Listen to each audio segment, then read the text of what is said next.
अस्सलाम वालेकुम students.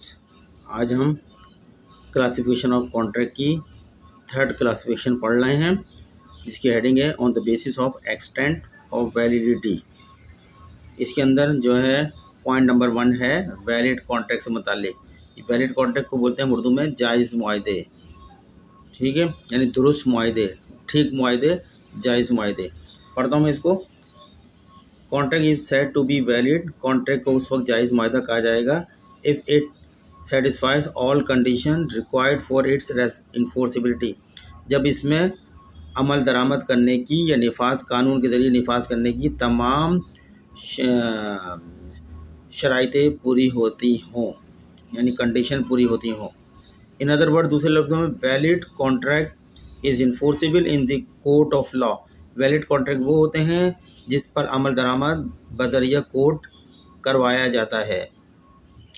Lack of any element, अगर as prescribe by contract act, valid contract के लिए जो भी एलिमेंट्स प्रिस्क्राइब किए हैं कॉन्ट्रैक्ट एक्ट ने, अगर उनमें से कोई भी एलिमेंट्स मिस हो जाए तो वुड चेंज लीगल स्टेटस, तो उसका लीगल स्टेटस चेंज हो जाता है ऑफ अ कॉन्ट्रैक्ट का।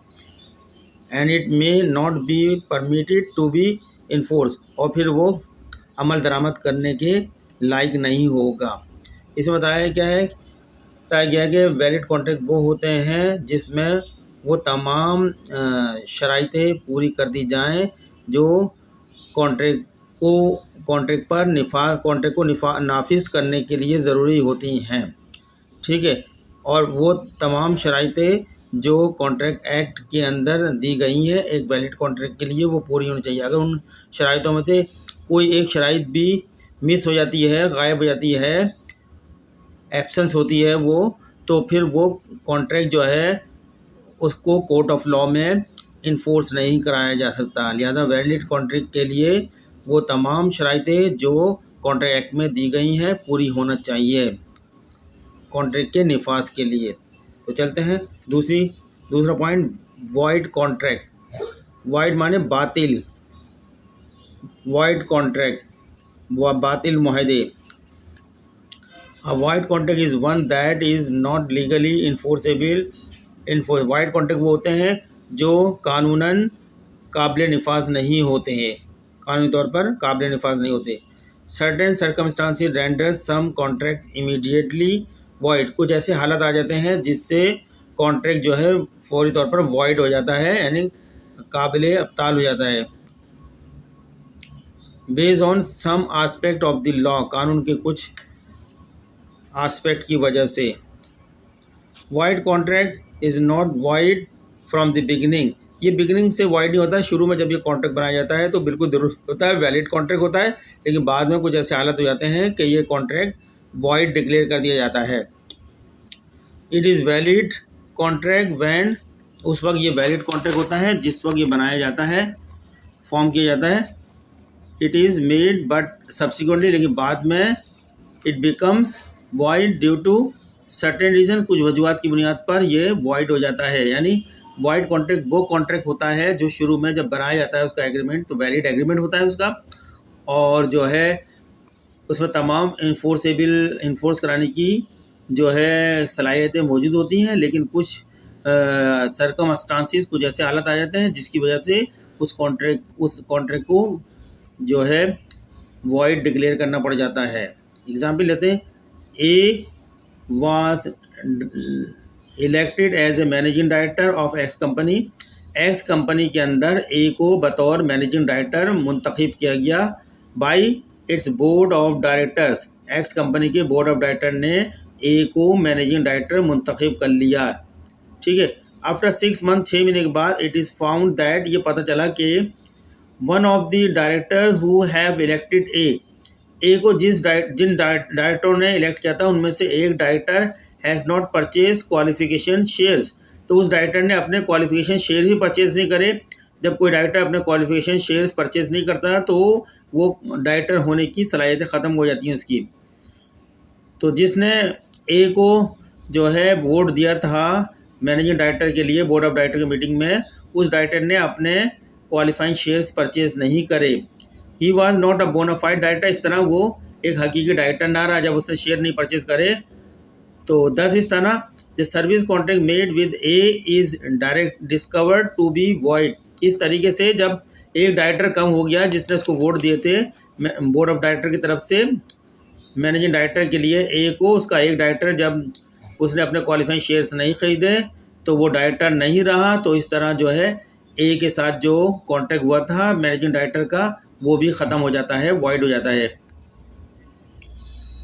एग्जाम्पल थी, आगे देखते हैं। Some time validity of a contract में एडवर्सली बी अफेक्टेड। बाज़ दफ़ा जो वैलिडिटी कॉन्ट्रैक्ट जो होती है बुरी तरीके से असर आती है बाई सुपरवेनिंग इम्पॉसिबल, इम्कान हो जाता, फिर नामुमकिन हो जाता है उस पर अमल कराना, और by the element of free consent, या फ्री कॉन्सेंट ना होने की वजह से। एग्जाम्पल लेते हैं। A makes an agreement with B for buying 500 quintal of wheat at ₹1,000 per quantal. ए ने बी से एग्रीमेंट किया कि ए खरीदेगा 500 क्वांटल ऑफ वीट, गंदुम की 500 जो है क्वांटल जो है खरीदेगा 1,000 रुपये पर क्वांटल के हिसाब से।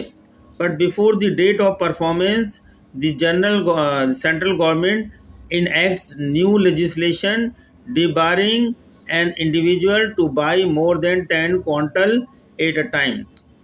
लेकिन इस अमल पर जो 500 क्वांटल का एग्रीमेंट ए और बी के दरमियान हुआ था, इस पर इन्फोर्स करने से पहले, अमल दरामद करने से पहले गवर्नमेंट ने, सेंट्रल फेडरल गवर्नमेंट ने एक हुक्मनामा जारी कर दिया कि आज से जो है कोई भी इंडिविजुअल 10 क्वांटल से ज़्यादा नहीं खरीद सकता वीट। जब 10 से ज़्यादा नहीं खरीद सकता, जो माहिदा 500 क्वांटल का हुआ था वो ऑटोमेटिकली वॉइड हो गया, अब वो वैलिड नहीं रह सकता, उस पर अमल दरामद नहीं हो सकता किसी भी सूरत में। ठीक है, अब पॉइंट नंबर 3 पढ़ते हैं, वॉइड एग्रीमेंट। अभी हमने वॉइड कॉन्ट्रैक्ट पढ़ा था और वॉइड अब पढ़ देते हैं हम वॉइड एग्रीमेंट। क्योंकि हमें पता है कि कोई भी कॉन्ट्रैक्ट बनने के लिए पहले एग्रीमेंट का होना ज़रूरी है, और एग्रीमेंट भी वॉइड होना, वो वैलिड होना चाहिए। अब एग्रीमेंट ही अगर वॉइड हो जाए तो कॉन्ट्रैक्ट बनना तो सवाल ही पैदा नहीं होता, क्योंकि जब तक वैलिड एग्रीमेंट नहीं होगा तो कॉन्ट्रैक्ट नहीं बन सकता। हर कॉन्ट्रैक्ट चूँकि वैलिड एग्रीमेंट होता है और एग्रीमेंट भी वो भी वैलिड एग्रीमेंट होता है, अगर एग्रीमेंट ही आपको वॉइड हो जाए तो कॉन्ट्रैक्ट का तो सवाल ही पैदा नहीं होता। फिर agreement which is not enforceable by law is void agreement. ऐसा एग्रीमेंट, ऐसा इकरार जो कानूनी तौर पर जिस पर अमल दरामद ना किया जा सकता हो, वो वॉइड एग्रीमेंट कहलाता है। इन अदर वर्ड, दूसरे लफ्ज़ों में, if an agreement lakhs any one of essentials of a void contract, अगर किसी एग्रीमेंट के अंदर जो वैलिड कॉन्ट्रैक्ट की जो शराइत हैं उनमें से कोई भी गायब हो जाए, एक्सेप्ट फ्री कॉन्सेंट, आज़ाद रज़ा के सिवा, इट बिकम्स वॉइड, तो फिर वो वॉइड हो जाता है, बातिल इकरारनामा हो जाता है। Such agreement does not create any legal rights, ऐसा एग्रीमेंट कोई भी लीगल राइट्स क्रिएट नहीं करता, एंड लीगल ऑब्लिगेशन भी क्रिएट नहीं करता बिटवीन दी पार्टीज के दरमियान में, and can not be enforce, इसलिए उस पर अमल दरामद नहीं कराया जाता in the court either by the parties, किसी भी पार्टी की तरफ से कोर्ट में अमल दरामद नहीं कराया सकता। Wide agreement do not have any legal consequences, wide agreement जितने होते हैं जो है बातिल इकरारनामे जितने भी होते हैं वो उसमें कानूनी नताइज नहीं होते उसके, and it is null and void in the eye of law, वो कानून की नज़र में नल एंड वाइड होता है, बिल्कुल मनसूख होता है उसकी, उस पर कोई अमल दरामद नहीं होता। अब हम पढ़ते हैं next point D, voidable contract. Voidable contract वो कॉन्ट्रैक्ट होता है जो दो पार्टियों के दरमियान में बनाया जाता है, लेकिन वैलिड कॉन्ट्रैक्ट की कोई ना कोई एक आधी शराइत उसमें से मिस हो जाती है, इसलिए वो वॉइडेबल होता है उस पार्टी की तरफ से जो मुतासिर होती है। अगर वो चाहे तो इसको वैलिड कॉन्ट्रैक्ट कर सकती है, अगर ना चाहे तो ये वॉइड कॉन्ट्रैक्ट में कन्वर्ट हो जाता है। पढ़ते हैं, according to section 2I, an agreement which is enforceable by law at the option of one और मोर पार्टी, ऐसा एग्रीमेंट जो एक या दो पार्टियों के ऑप्शन के ऊपर आ जाए अमल करने के लिए, but not at the option of other और others is voidable.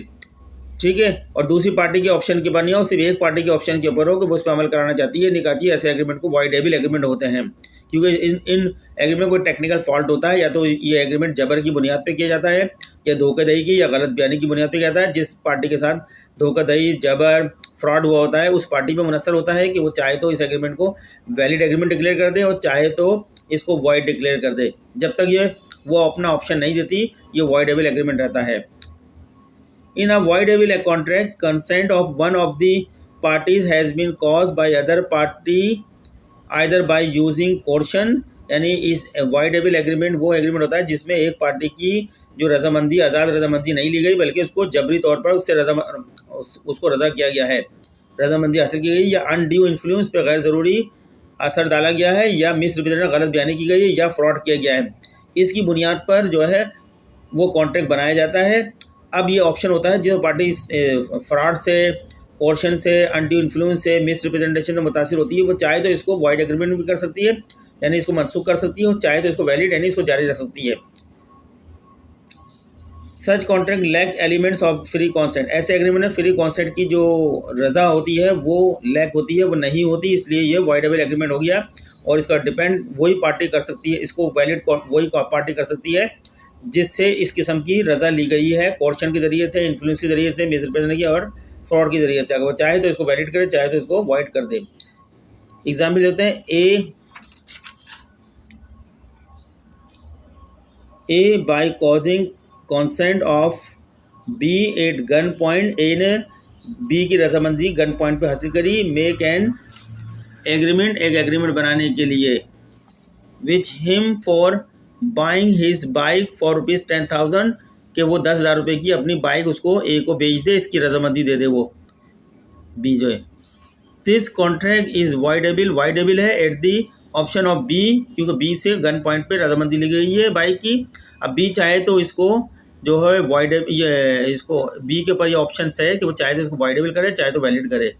Only whose consent has not been free, B वो जो है जिसकी कॉन्सेंट फ्री आज़ाद रजा हासिल नहीं की गई है। He can declare it as void और can enforce it against A, और if A compels him he can seek protection. तो ये ए पे डिपेंड करता है कि अगर ये चाहे तो इसको वाइड डिक्लेयर कर दे और एक चाहे तो इस पर अमल दरामद करवा ले। ठीक है, तो आज का लेक्चर जो है यहीं तक हम रखते हैं स्टूडेंट्स। चूँकि आगे बढ़ाएंगे हम जो है इसके 2 पॉइंट्स रह गए हैं, चलें हम इसका एक और पॉइंट बढ़ा लेते हैं। ई को देख लेते हैं। Illegal contract, every contract carries some object और purpose, it is formed on the basis of promise made by the parties in that contract. The contract is said to be illegal if its object is illegal। कहना है कि कोई भी contract जिसका object ही illegal है, जो मुल्क की हुकूमत ने ऐसे कारोबार, ऐसे मुआहदे करने के लिए मना किया गया है जो गैर कानूनी है, अगर कोई उस टाइप का मुआहदा कर लिया है जो गैर कानूनी है तो वो कॉन्ट्रैक्ट जो है आपका इलीगल कहलाएगा। ठीक है, illegal agreement has the following features की मदद लिए खसूसियात हैं इलीगल एग्रीमेंट की। The contract becomes illegal if it is made for doing something illegal, कोई चीज़ गलत काम करने के लिए कोई मुआहदा किया गया है तो वो इलीगल होगा। इमोरल, गैर अखलाकी काम हो या अगेंस्ट पब्लिक पॉलिसी या अवामी पॉलिसी के मुखालफत में हो तो ऐसे तमाम काम जो इलीगल होते हैं, ये ऑब्जेक्ट जो होता है आपका इलीगल होता है, लिहाजा ये एग्रीमेंट भी इलीगल है, उसका कॉन्ट्रैक्ट भी इलीगल ही होगा। Illegal contract does not create any legal rights, illegal contract में कोई भी कानूनी हक जो है नहीं पैदा होते हैं, एंड ऑब्लिगेशन, ना ही जिम्मेदारी पैदा होती है बिटवीन द पार्टीज, फरीकीन के दरमियान में। Number 3, illegal contract can not be enforce either by the parties, कोई भी पार्टी इस पर अमल दरामद नहीं करा सकती इलीगल कॉन्ट्रैक्ट पे ऊपर। नंबर 4, आ ट्रांजिशन और agreement which is based on illegal contract would also be void having no legal substance. तो स्टूडेंट्स ये हमने क्लासिफिकेशन आपकी सामने जो है कॉन्ट्रैक्ट की रखी हैं, आपको पढ़ के भी सुनाई है, उसका उर्दू में तर्जुमे से सुनाया है। आप इसको लेक्चर को हमारे देखें, अपने कॉन्सेप्ट को समझने के लिए शुक्रिया।